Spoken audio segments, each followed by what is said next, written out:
सुप्रभात बच्चों। कल हमने हिंदी की कक्षा में पढ़े थे सर्वनाम के भेद और आज हम पढ़ेंगे विशेषण। विशेषण किसे कहते हैं? जो शब्द संज्ञा या सर्वनाम की विशेषता बताते हैं उन्हें विशेषण कहते हैं। जैसा कि संज्ञा और सर्वनाम हम पहले ही पढ़ चुके हैं, इसके विषय में हम सब जानते हैं। उदाहरण में है जैसे मीठा आम। आम की विशेषता कैसी है? मीठा, इसलिए मीठा शब्द विशेषण शब्द है। सुंदर फूल, फूल कैसा है? सुंदर, फूल की सुंदरता बताता है, तो इसीलिए ये सुंदर शब्द विशेषण है। हरी मिर्च में हरी, लाल गुलाब में गुलाब की विशेषता लाल है, इसीलिए लाल विशेषण शब्द है। अब आता है कि जिनकी विशेषता बताते हैं वो क्या होते हैं या विशेष्य किसे कहते हैं? विशेष्य, विशेषण जिन शब्दों की विशेषता बताते हैं उन्हें विशेष्य कहते हैं। जैसे मीठा आम, मीठा है विशेषण और आम है विशेष्य, क्योंकि विशेषता किसकी बताई जा रही है? आम की। सुंदर फूल, सुंदरता किसकी बताई जा रही है? फूल की, इसीलिए फूल शब्द विशेषण है। विशेषण और विशेष्य सबको समझ में आ गया होगा। अब आते हैं विशेषण के भेद। विशेषण के भेद 4 प्रकार के होते हैं। गुणवाचक विशेषण, संख्यावाचक विशेषण, परिमाणवाचक विशेषण, सार्वनामिक विशेषण। सबसे पहले आता है गुणवाचक विशेषण। जैसे कि नाम से ही पता चलता है गुणवाचक, जो शब्द संज्ञा या सर्वनाम नाम की गुण, दोष, काल, दशा का बोध कराते हैं वे गुणवाचक विशेषण कहलाते हैं।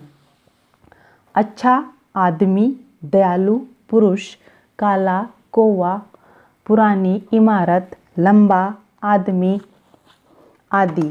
इन उदाहरणों में अच्छा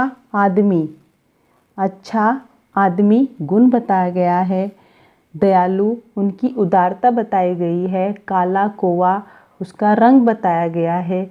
इसी प्रकार ये सब कोई गुण बता रहा है, कोई उनकी उदारता बता रहा है, कोई उनके आकार को बता रहा है, तो यहाँ पर ये हुए गुणवाचक विशेषण।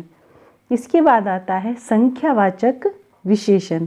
संख्यावाचक विशेषण जिन शब्दों से संज्ञा या सर्वनाम शब्दों की सही संख्या का बोध हो वे संख्यावाचक विशेषण कहलाते हैं। जैसे एक, दो, थोड़े, बहुत आदि। अर्थात जिनमें संख्या होती है, जिनमें संख्या का बोध होता है, वो संख्यावाचक विशेषण कहलाते हैं। संख्यावाचक विशेषण भी 2 प्रकार के होते हैं। एक होता है निश्चित संख्यावाचक और दूसरा होता है अनिश्चित संख्यावाचक। निश्चित संख्यावाचक विशेषण वे विशेषण शब्द जो संज्ञा सर्वनाम की निश्चित संख्या का बोध कराते हैं, निश्चित संख्यावाचक विशेषण कहलाते हैं। जैसे मेरी कक्षा में 40 छात्र हैं। मेरी कक्षा में 40 छात्र हैं। यहाँ पर कक्षा में कितने छात्र हैं? 40। ये निश्चित संख्या का बोध करा रहा है। दूसरा आता है अनिश्चित संख्यावाचक विशेषण। वे विशेषण शब्द जो संज्ञा या सर्वनाम की निश्चित संख्या का बोध नहीं कराते, अनिश्चित संख्यावाचक विशेषण कहलाते हैं। उदाहरण के लिए कुछ देर बाद हम चले जाएंगे।